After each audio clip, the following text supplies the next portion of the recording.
Hello guys! Hello Aries! Welcome dito sa aking channel, Kapalaran 888 Aries. Alamin natin kung anong messages, vibration, gabay energy para sa inyong lahat. Tingnan natin kung may stalker ka ba, may nag-iisip ba sa'yo, or kung ano pa man. Okay, tingnan natin. Aries, sino-sino ba sila? Ano ba ang rason? Bakit ka ba nila iniisip? Binabantayan ka ba nila? Tingnan natin, Aries. Okay, kumuha tayo dito ng 3 or 4 cards. Okay, 5 of Coins, Page of Swords. Wow. Queen of Swords. Okay, and the Hermit. Aries. May mga tao ditong, kumbaga, binabantayan ka or maybe nakatingin sila sa'yo secretly or maybe sa public. 5 of Cups, this is water sign, air signs, water sign. Sinasabi ng baraha sa'yo dito na may isang tao na posibleng nangihinayang sa'yo, Aries. Maybe marami kang mga choice and options na kumbaga ginawa na pinanghihinayangan ng taong to kaya nakamasid siya sa'yo. Page of Swords, sinasabi ng baraha, ang taong ito ay parang gusto niyang tulungan ka na ipaglaban yung karapatan mo, gusto kanyang tulungan na magbago yung buhay mo. Queen of Swords, sinasabi ng baraha na yung taong ito iniisip ka niya because yun na nga, gusto kanyang tulungan sa direksyon na pwedeng puntahan mo. Diba? Gusto niyang maging mentor mo siya. Gusto niyang i-guide ka niya sa kung ano man ang gagawin mo sa everyday life.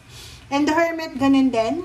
Iniisip ka ng taong yan because, or parang sinasabi ng baraha na kahit malayo siya sa'yo, or wala kayong communication, pinagpipray ka ng taong yan kasi gusto niyang maging maayos ang takbo ng buhay mo. So, nakikita ko sa'yo dito, sa kasalukuyan, parang mayroon ditong mga Aries na siguro nagsisisi ka sa mga bad choices mo. Pero, kahit na nagsisisi ka, kailangan mo pa rin maging strong.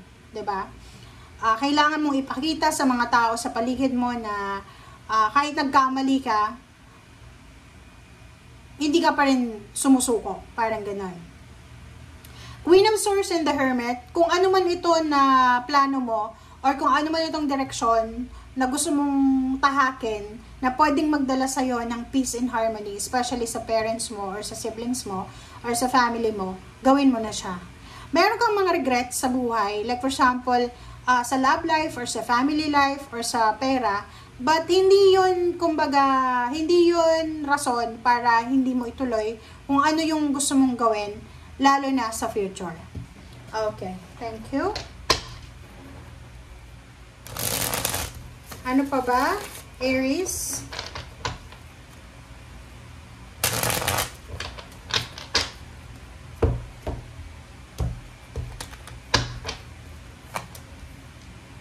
Okay, 4 of Swords. Okay, Aries. Kung makikita mo dito, atong 4 cards na to sa ilalim, kino-confirm niya yung 4 cards mo sa ibabaw. Sinasabi ng baraha sa'yo, Aries, na itong 4 of Swords at Hermit, same lang yung energy nila, na sinasabi na kung gusto mo ng magandang direksyon sa buhay, Aries, kailangan mong pag-isipan lahat ng desisyon, ng actions, or ng gagawin natin sa everyday life. Okay? 8 of Swords, maraming mangyayari sa buhay mo na parang hindi mo kontrolado. Maraming nangyayari sa everyday life mo na parang feeling mo wala kang magagawa. Sinasabi ng baraha sa'yo dito, mapapera man siya, emotion. Yung iba sa inyo, 'di ba, yung feeling nyo na nandyan ka, 'di ba? Nag-i-exist ka pero wala kang magawa. Like nakikita mo yung magulang mo, yung parents mo na nagsasuffer financially. Hindi ka makatulong because maybe may pamilya ka na din. Or maybe wala kang trabaho. Parang ganun. Yung 4 of Swords, sinasabi ng baraha sa'yo dito na kung nasa stagnation ka or dumaan ka sa stagnation, kinakailangan mong maging kalmado, 'di ba? Kumalma ka lang. Huwag kang padadala sa ingay ng mundo, huwag kang padadala sa sulsul ng mundo. Kasi sa mundo ngayon, sobrang, alam mo ba, sa social media, lahat ng nakikita natin, parang sinasabi na, kailangan natin na lumaban ng lumaban ng lumaban. Kahit na, alam mo na kahit lumaban ka, pagod ka na. Parang ganyan. So, sa'yo, sinasabi ng bara sa'yo na, bago ka gumawa ng aksyon, para hindi na maulit yung mga pagkakamali mo sa past, you need to think. You need to think, you need to reflect, you need to pray. Okay? And isipin mo, ang gagawin ko ba na to, magmamatter ba to 5 years from now, 5 months from now, 1 year from now? Ano ba yung pros and cons na to para sa akin, para sa pamilya ko, para sa mundo? Parang ganun. Nine of Cups and Four of Pentacles. Sinasabi ng bara sa'yo dito na posibleng merong occasion. There's incoming occasion, family occasion.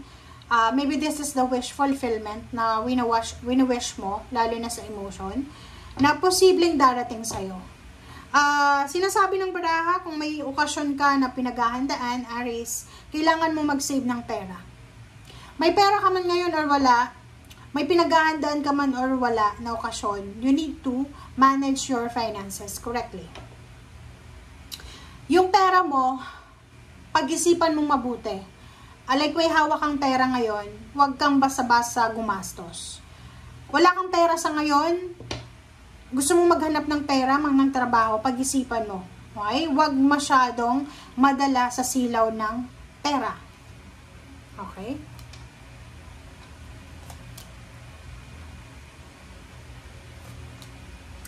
Okay. Nakikita ko dito, napakabuti ng mga Aries. Kasi yung Aries, sila ay isa sa mga loyal in terms of relationship. The problem is, if you're married, lalo na kung married ka, lalaki kang Aries, mag-iingat ka because yung asawa mo, especially married ka, meron siyang magic na ginagawa or maybe marami siyang, kumbaga may ginagawa siya behind your back. Hindi naman sinasabi ditong relationship siya, but yung nakikita natin, minamanipulate niya yung sitwasyon. It's either ikaw ay married sa isang tao na ginayuma ka.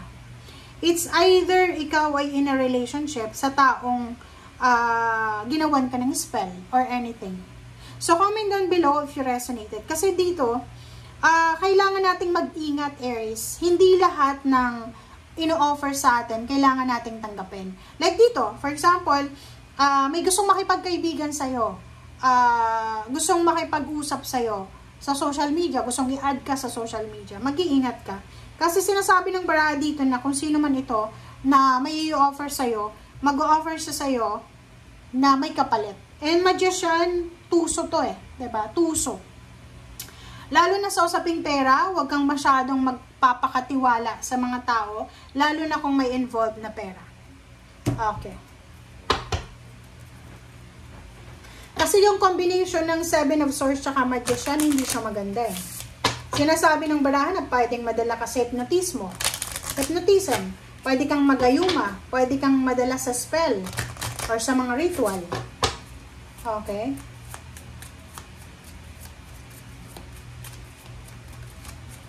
Ito yung advice sa'yo ng universe. Camel. Be forbearing and patient. Oh, maging patient ka daw and huwag tayong magmamadali. Isa pa nga. Okay, Ladybird, accept happiness and good fortune. Wow. So, sinasabi ng bara sa'yo na ihanda mo ang sarili mo para sa paparating na, yun nga, meron ditong wish fulfillment, emotional wish fulfillment, and good fortune, good luck. Wow. Congratulations sa'yo. Okay, make a vision board, 33. Kung ano man ang direksyon na gusto mong tahakin, yun nga, nandito yung Page of Swords, tsaka Queen of Swords. Sinasabi ng bara sa'yo, nasa tama kang direksyon, but be careful, huwag tayong magmamadali. 53, kung naghahanap ka ng trabaho na pwede mong simulan or negosyo na pwede mong simulan, gamitin mo daw yung kamay mo. Ibig sabihin, craft, skills. Ano ba yung knowledge mo? Ano ba yung skills mo na hawak, ay nagamit yung kamay mo? Kasi normally yung mga Aries, yung Aries iba siya sa Leo at saka sa Sagittarius. Kasi yung Aries, i-compare mo siya sa fire sign na Leo at saka Sagittarius. Magaling yung kamay ng Aries. 'Di ba? Sa mga handicraft ganyan, like yung mga sa mechanics ganyan, sa kuryente, electrician, or kung basta hawak or gamit niya yung kamay niya, sobrang galing ng Aries. So, dito sinasabi ng barahan na pwedeng yung kamay mo, pwedeng yung talent mo, pwedeng yung skills mo na yan, ay magamit mo siya para sa good fortune na to na paparating sa'yo. Okay? So, thank you guys for watching and see you all. Bye!